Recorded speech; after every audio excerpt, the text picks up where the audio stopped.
All right. Hello and welcome to the first topic for week three. We are now looking at organizing as a function of management.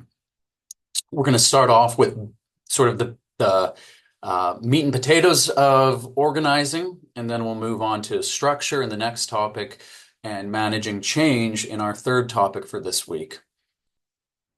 So the elements of organizing at its most basic level is how to best group the activities and resources that your organization is going to perform.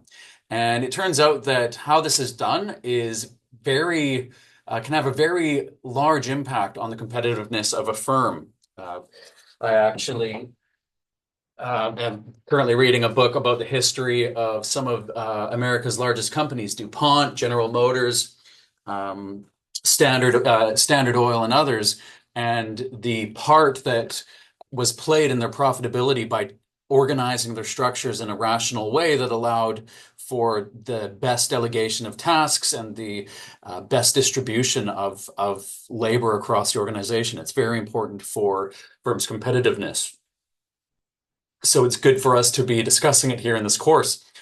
The structure itself, what do we mean when we talk about organization structure? It's really the configuration, and that includes things like job design, how we group jobs together, how information flows. We call that reporting relationships, how authority, or maybe what we call the chain of command, runs throughout the organization, how activities between different areas of the organization are coordinated and where that coordination happens, and the differentiation among positions.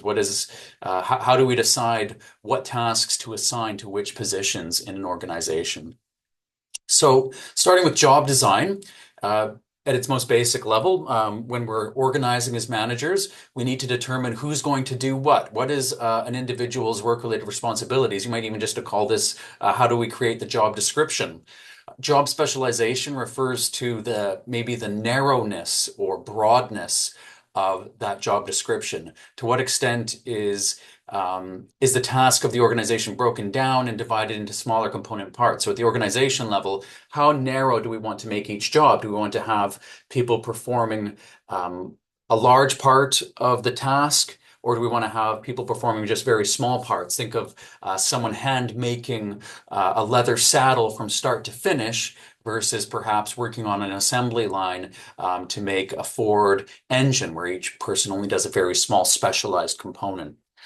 There are notable benefits to specialization, as you may remember from any discussions about the Industrial Revolution that you may have had in your earlier school career. Obviously, it can be very cost effective and very productive compared to what before that was called maybe cottage industries or artisan performance of tasks. The time to transfer between tasks decreases. People get very good, workers get very good at doing the small part of the job that they're doing. Repetition, learning effect all leads to efficiencies in production. Training costs are relatively low, which means the cost of labor is low as well, of course. You can find someone who is perhaps low skill and train them up fairly quickly to do something and not pay them very much. Now, of course, that's also one of the downsides from a worker's point of view, as well as boredom and dissatisfaction. If you've ever worked on an assembly line, I did as a teenager, and it was extraordinarily boring. Which can lead to absenteeism and lower quality of work because workers aren't motivated. The benefits maybe don't accrue for other reasons or because of these motivation issues. So you specialize very narrowly, and yet still you don't get the cost effectiveness or increased productivity. And so for all those reasons, there's a warning here against extreme specialization. It can blow up in your face, you might say, or beyond a certain point, it can really cause some organizational and cultural issues at your firm. So, what are the alternatives to specialization? Some of the ways that work that maybe just benefits highly from specialization or even just requires specialization. Some of the ways to mitigate those negative impacts are one is job rotation. So moving employees from one job to another. You see this all the time at the airport. Maybe you've been going through putting your bags through the scanner, and then all of a sudden the person working the scanner shifts, they change. Now they're doing maybe the pat downs or the sort of personal interviews, whatever. And that's to keep people engaged. It increases flexibility and lowers costs, but that only works so much. If there's only three stations, you're still doing the same thing for every, times three. You're still doing three things instead of just one thing all day long. Another approach is something called job enlargement. And the idea here is actually giving workers a larger portion, more ownership of the total product or service that your company delivers.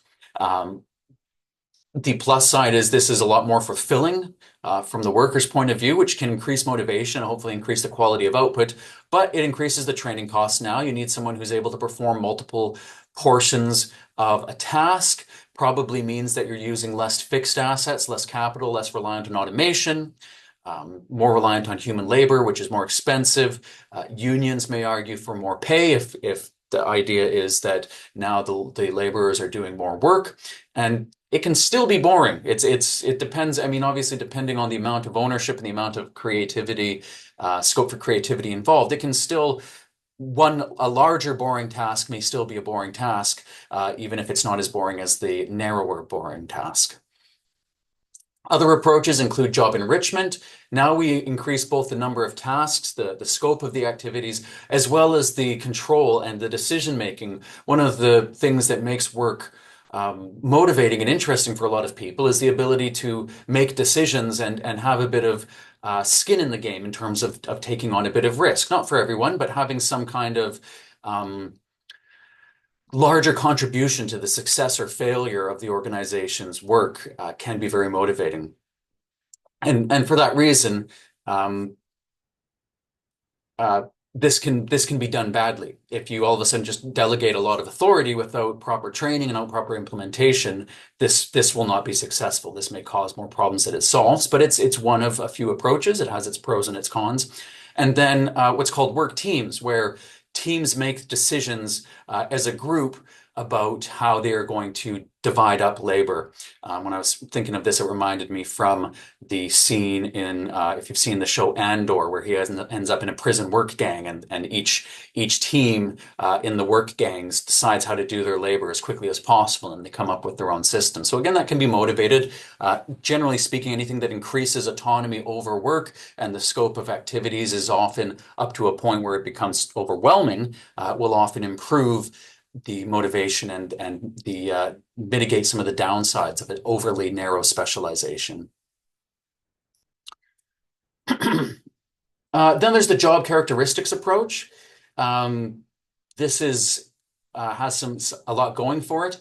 The way it includes a number of core dimensions that or levers that the manager has in job design for improving the worker satisfaction of the job and reducing boredom.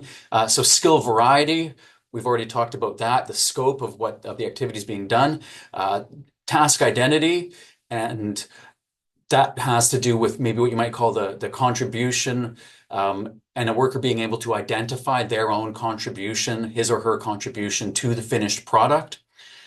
Task significance, I'd say that's related, but the perceived importance of the task, if you feel like you are contributing something and without which the project wouldn't succeed, that's going to give a worker a lot more motivation and hopefully a lot more job satisfaction. Autonomy, also a related concept, but here it has more to do with, you might even call it authority over your own work or decision-making authority. They call it control here over how you achieve your tasks. Perhaps you're just given performance targets, and how you achieve those is up to you. That can be a very motivating people or very motivating way to work for some people. And then feedback. Giving feedback, even positive or critical, makes a worker feel that they know how they're doing. I know for me, I like to receive feedback all the time. Is something going well? Is it not going well? Either way, I would like to know.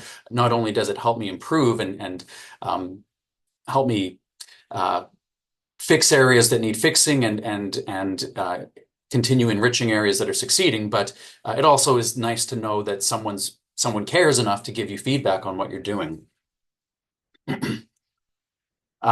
This can depend on the nature of the workers, though. There's something called growth needs strength. Kind of a funny concept, but the idea basically that certain workers, and this can be encouraged in workers, a desire to grow, a desire to be challenged, a desire to increase their areas of responsibility, which not necessarily every worker has, or has initially, but can be encouraged in part of the organization's culture for sure. Here's a breakdown, a graphical visual breakdown of the job characteristics approach, this five-dimensional approach to improving worker the meaningfulness of specialized tasks. And it says here, if workers that have this high growth need strength tend to respond positively to improvements in these five dimensions. I won't go over them all again, but it's here for review for your own quizzes and when we get to exams, and something you might want to have a look at for your own interest.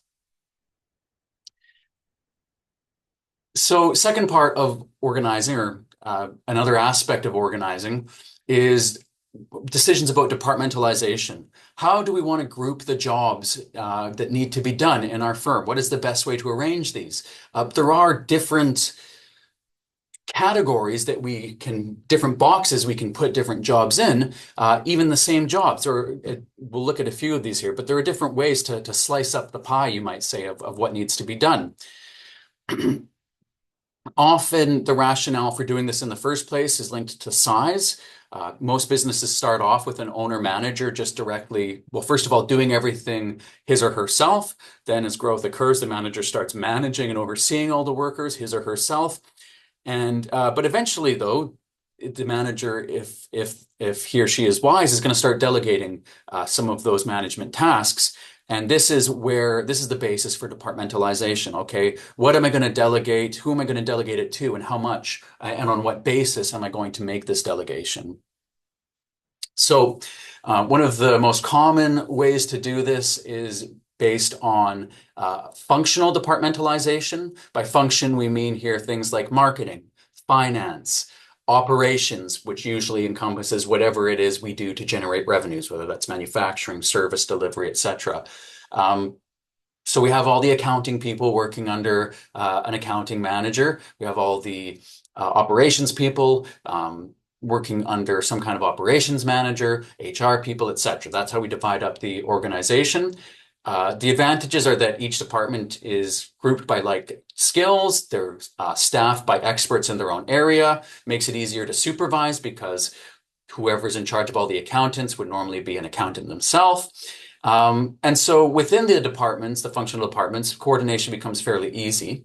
However, as companies become increasingly large, this can become a very bureaucratic way of running things. And you hear the term silos. We end up with an accounting or a finance silo and a marketing silo and an operations silo that become too inward looking and maybe struggle to talk to the other parts of the firm, the other silos, to the detriment of the organization. People lose sight of the big picture and only think about their team or their department.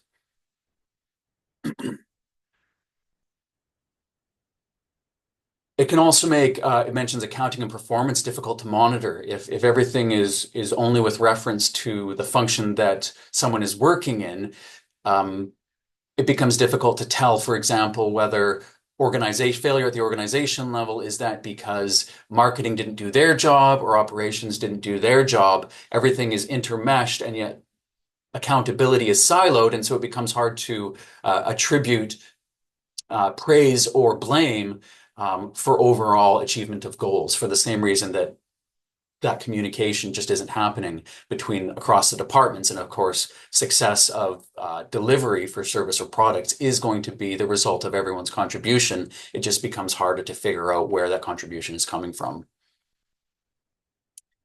Another way is by product. So this sort of, you might call this the demand side instead of the supply side. Now we're looking at grouping activities by the end product or service. Larger firms tend to do this. So you might think about Apple grouping their workers by, say, an iPhone, a mobile division, or a laptop division, or a TV division. That would be a product-based departmentalization. And within each of those departments, you might have someone who's doing accounting for the mobile division, someone who's doing accounting for the laptop division. You'd have the functions within each of the product-based departments. Advantages. It's a bit more focused towards the same goal. It makes more sense in that it's thinking about the end product, which is the product division's product, rather than just the function. You're not just thinking about about doing accounting. You're thinking about the costs, reducing costs for your product and working towards a common goal with your marketing, the marketing team for your product, with the operations team for your product. It's a bit of a better way to get everyone on the same page, not just thinking about their own narrow function. So it can improve speed and effectiveness of decision making. You don't have to go to the head accountant, who then goes to the exec, CEO, whoever. Instead, it just goes up. The buck sort of tends to stop with the divisional manager for that product. And it can also improve accountability. If something goes wrong with a particular product, you know the buck stops again with that divisional manager for that product. It's not somewhere in the organization profitability is not happening. We can attribute activities and functions directly to the success of that product or the failure of that product. Still, the disadvantages can be similar. Managers may lose focus on the organization of the whole at the expense for the sake of their own product now, rather than their own functional area. So instead of just focusing too narrowly on my marketing department, I might be focused too much on my mobile phone division. But I'd say the incentives are still a bit better aligned than they were before. And it can raise administrative costs. You don't get the economies of scale. Instead of just having one accounting department that's serving all the different product lines, you now have an accountant that sits with mobile phones, an accountant that sits with streaming services, an accounting department that sits, it's kind of replicating functions across different departments. So if you see someone who's oftentimes, you might have an HR partner just for your division. So there is some repetition or some replication of responsibilities that happens. In most cases, I would say, and it seems to be borne out, that those still outweigh, the benefits outweigh the costs once an organization gets sufficiently large versus a functional division of labor.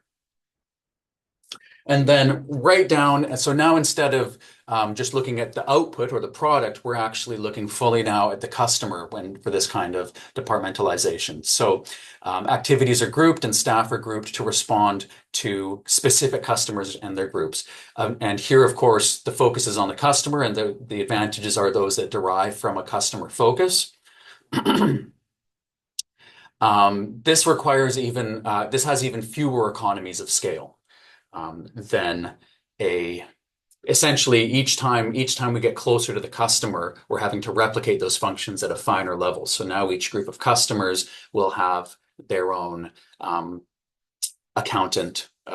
Each department will have its own accountant, its own marketing specialist, its own HR specialists. So that's why it says a fairly large administrative staff is required, because we're starting to define our departments probably much more narrowly. This would probably have the most departments of any of these structures.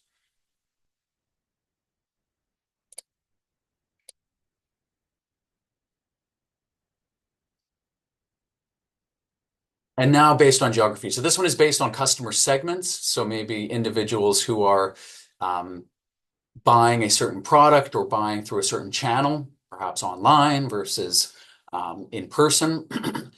This looks at location or geography. This is pretty common as well for international firms, of course. There's a need to be locally responsive, comply with local regulations.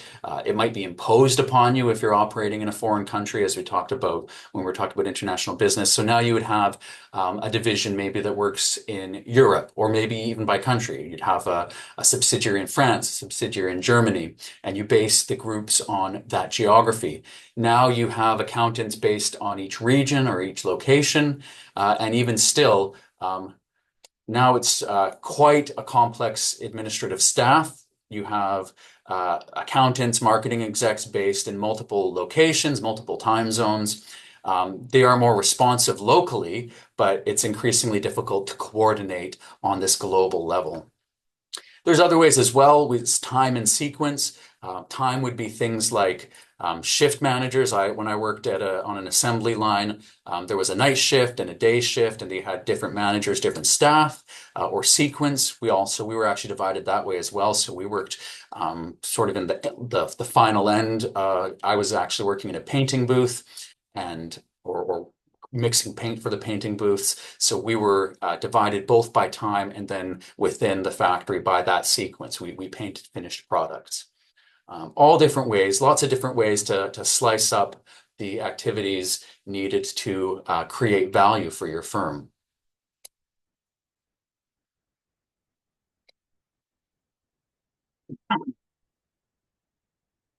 So this is an example where a very large, complex company is using all four dimensions upon which to divide its or on which to departmentalize. So you have a product-based division up here, computers versus software. Then within each of those, you have your functions, manufacturing, finance, marketing, for each of your product divisions. And then beneath those, you have, in this case, you have some regions or locations. This is the geographic departmentalization.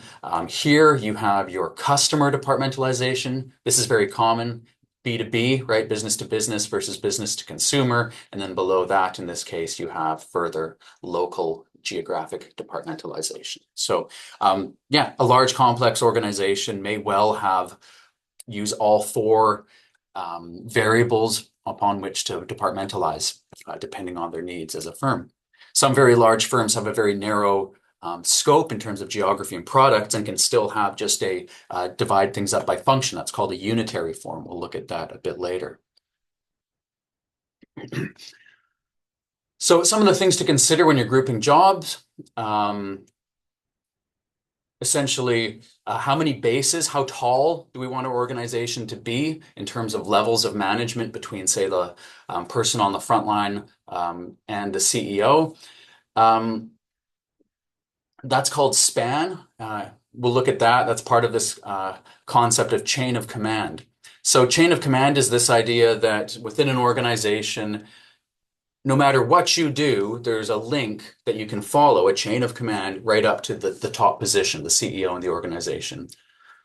So this idea of chain of command is based on two principles. One of them is this unity of command. The buck stops here. Everybody answers eventually to the CEO.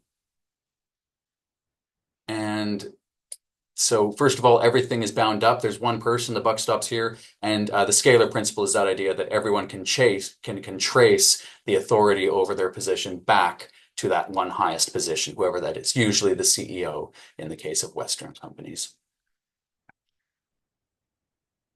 Oh, right. And sorry, unity of command is that you have one immediate boss. So you know exactly who's the person you report to immediately, and it's only one person. But if you trace that chain up, eventually, right, if this is me on the assembly line up to my line manager, up to maybe a factory foreman, up to divisional exec, and then we'd have our CEO up here. That's the scalar principle.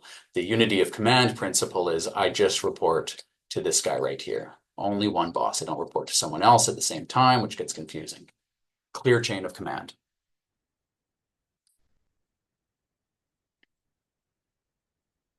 That leads us to the discussion of span, or span of control. And this is the idea, essentially the idea here is, well, what's the right number of direct reports to have for a given position in an organization? The direct reports are these one-to-one relationships. If you're managing a team of 10, and part of this idea of span, what goes into that is the idea that it's not just a manager managing a team of people.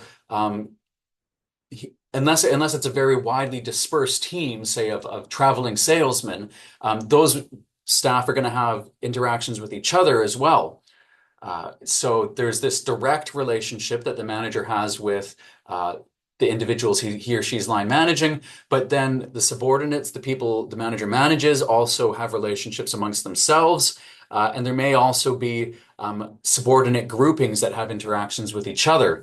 You don't need to memorize this, but essentially, this is here to show you that this idea of span, or the amount of interactions, the I stands for interactions, the amount of interactions that start happening increase not on a linear basis. Going from 3 staff to 4 staff adds much more interactions, not just the one interaction between the manager and the staff. All that to say, things start to get complex very quickly in terms of the interactions happening on a team that's being managed.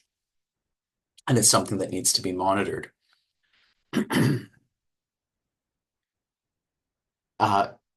Different approaches to, of course, scholars have tried to figure out, well, what's the ideal span?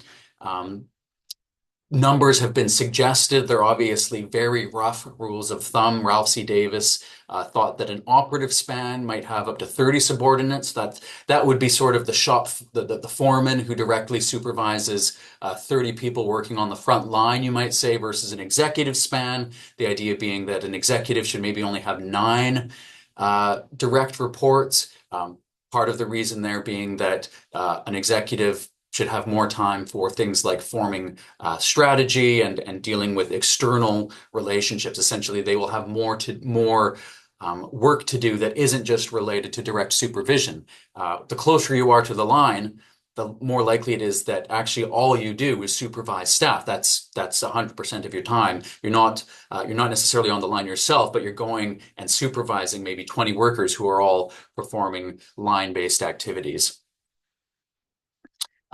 Urwick and General Hamilton rather thought no, 9 is too much even. It should never exceed 6. And of course, these are in a sense these are arbitrary numbers. But the theme here is that the higher up you go into the organization, the more non-supervisory work you have, and the more that you want to be forward-looking and planning for the firm's overall strategy, the less time you should be spending directly managing or supervising. Something to think about for your own jobs. So span refers to the number of direct reports a manager has, and that leads to a related concept of a tall versus flat organization. If you want to have limited span of management for your managers, you're going to have then have a much more bureaucratic or tall structure. The only way to manage 1 million employees with having small spans of management, where nobody's managing more than 5 people, say, is, well, you're going to have quite a tall pyramid that cascades down, which leads to a tall organization. This can lead to it's more expensive. You have to hire more middle managers, which you have to pay more. And it also creates a lot of the problems we associate with the bureaucracy. If you want to think about how long it takes to get something, say, from the federal government, that's because it's small spans of control in a very tall the federal government's a very tall organization. Flat organizations, this tends to be very much in vogue, especially for innovative, creative firms. Tech firms are always trying to flatten their structure, get rid of middle management, which reduces costs, and in theory, increases the accountability of line staff, right? Managers have more administrative responsibility, so now your managers are managing more people. And it increases what the managers you have left are doing more. You're making them work harder, which depending on your point of view, might be a good thing or a bad thing. If you're giving them more authority to make those decisions, then they might actually appreciate it. But if it's just more responsibility, but without adequate empowerment or compensation, it often isn't very popular. Here's some visuals of so-called tall organization. Here we have, what is it? One, two, three, four levels, or I guess one, two, three, yeah, four levels within the organization of reporting, right? One manager, two manager, three manager, and then a big boss up here, versus a very flat organization that we're just between this guy and the president, there's really only one middle layer. This is a very flat organizational structure.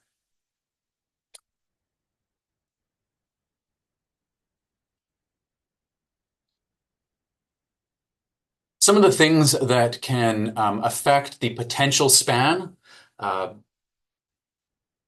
that a manager would have to work with that include things like the competence of the supervisor and the subordinates. A more competent manager is going to be able to manage more subordinates, maybe, and that can be developed through training and through time and experience. Someone who maybe oftentimes you might find out you start off managing only one or two staff, and then as you become better with it and you get economies of learning and get faster and able to address issues more quickly, maybe you can manage more staff. The physical dispersion can be a hard constraint. If you're working directly sort of cheek and jowl or sitting next to your team all at one table, which I've done before, it's easier to manage a larger team versus if they're all out and about contacting you on an ad hoc basis with different issues that can reduce the potential span.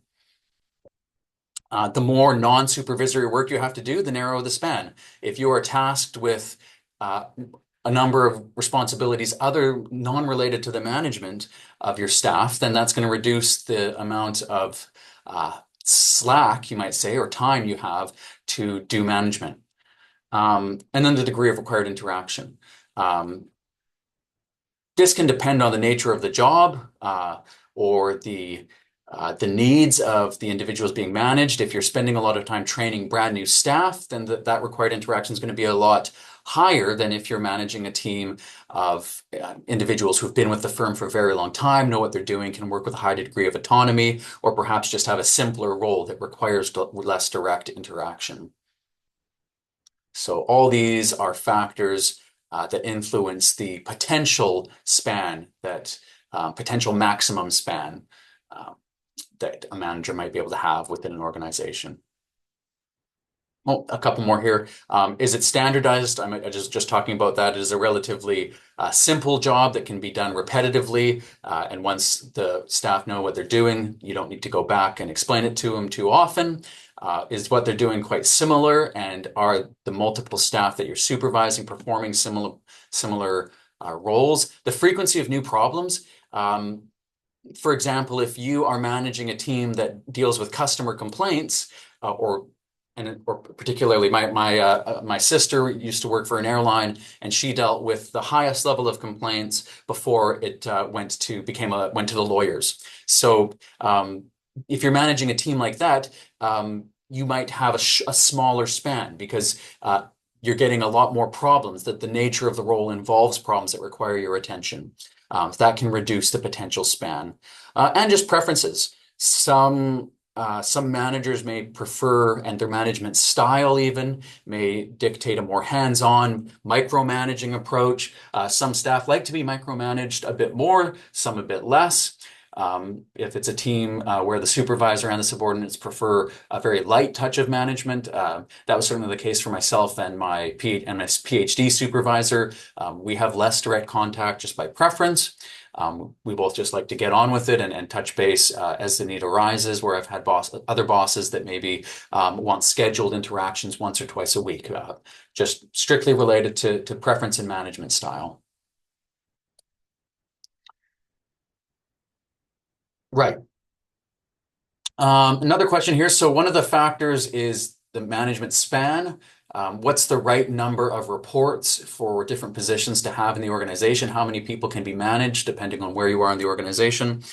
The other concept here is the distribution of authority. How much an authority here is defined as power that has been legitimized by the organization.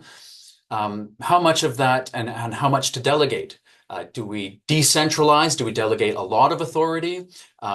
across the organization, both horizontally and to lower levels of the organization, or is that power maintained generally to do with decisions about allocating resources? That power tend to be centralized in the higher parts of the management hierarchy.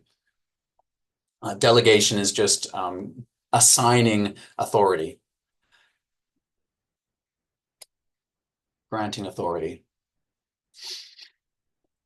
The reason that delegation happens is to allow to take a load off. I mean, that's the whole reason we hire staff and we hire managers. The business owner has more business than he or she can handle on their own, so they need to delegate some of it. Even if it's just flipping the burgers at the burger joint, that is a delegation of authority. It's a very small amount of authority, but you are delegating that task so that the manager can focus on other things.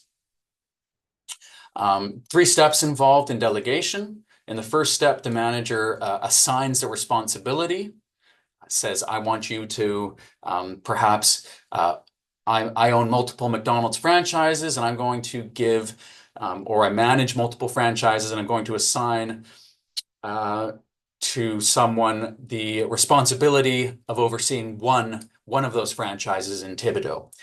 Now, though, I need to decide how much authority to give that manager. What decisions am I going to allow them to make? Perhaps there's often a dollar amount in terms of maybe writing off refunds or making expense claims, etc.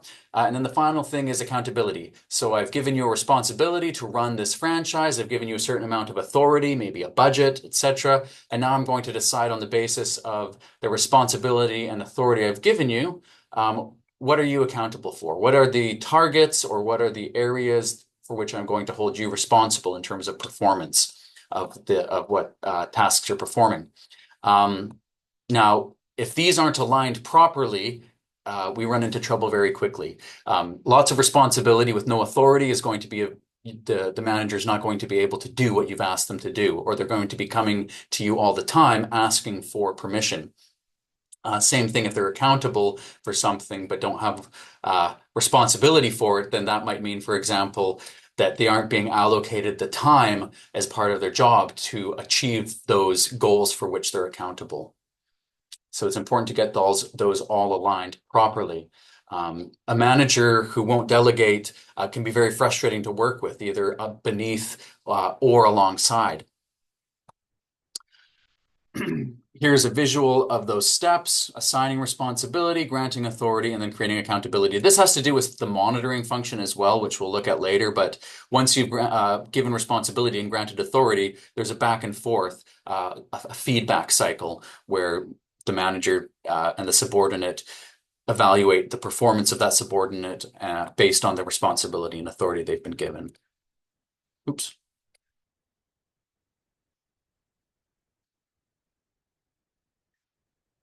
So delegation is directly related to this idea of centralization versus decentralization. And different organizations, different styles of business, different industries maybe will be characterized by higher or lower levels of centralization. It's also informed by the history of the firm and the personalities of the founder. Did the founder like to exercise sort of micromanagement, centralized authority, or did they like to delegate and have a much looser control of their different departments?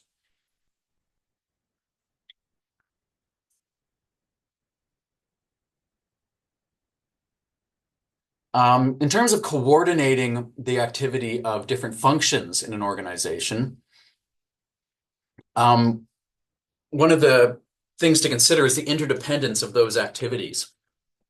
So we talk here about pooled independence, sequential independence, and reciprocal independence. And depending on which of these we're dealing with, we may need different ways or methods of coordinating, and the complexity will be different depending on which of these we have.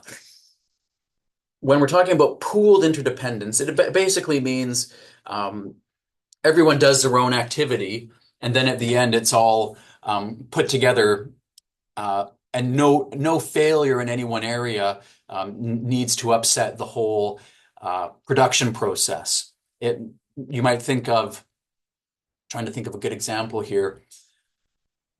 Someone at McDonald's is making the burger, someone's making the fries, someone's pouring the drink. Now, of course, the customer's waiting for all three, but the person who's making the fries isn't waiting on the person making the hamburger before they can make the fries. Whereas, say, with sequential independence, now let's say that the person doing the dressing on the hamburger needs to wait for the person who's cooking the hamburger. It's a sequential process.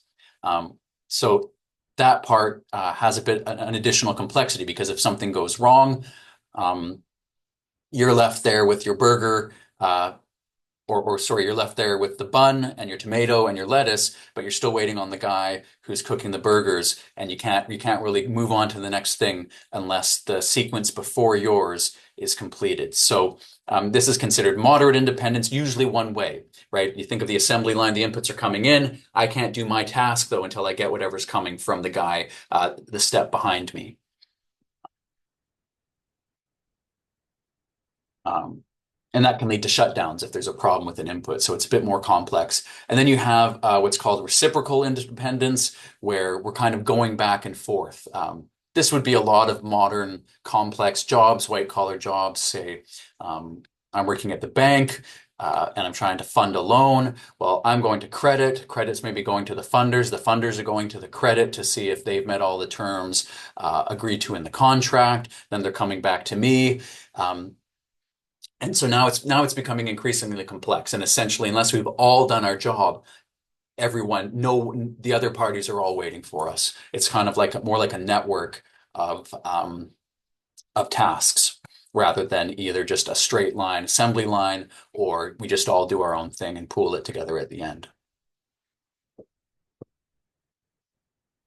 So different ways of coordinating the tasks that need to get done. There's what's called the hierarchy. This is essentially just putting one manager in charge of everything. Think about that structure. We looked at pyramid structure.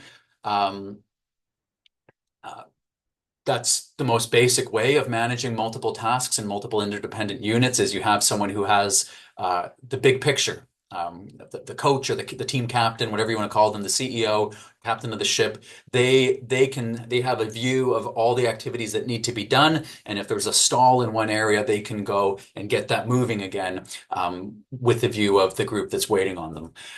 Rules and procedures for routine activities. That just makes sense. If it's something that's going to be repeated, if we know it's going to be an issue that arises regularly, we can have standardized rules and procedures so everybody knows what they're doing and they're on the same page. Sometimes what can happen if it's a very large organization is you have managers in what's called liaison roles. So someone whose job it is just to go between the engineering department and the production department, or maybe someone who goes between the customers and the sales department and the production department, and is sort of adapting um, product specifications to customer requirements. It helps to have someone sometimes who can do that and go between. Technology also enables coordination, especially if you think of these huge operations like Walmart, where they're able to have suppliers viewing in real time stock levels on shelves at the retail location. That's greatly reduced the time it takes to get information and coordinate activities. Great. So we will be talking in the next class about structural design, going a little bit deeper into what the most efficient designs are in terms of divisions or functional departments, depending on the size of your organization and its activities. I will see you all there for topic 2.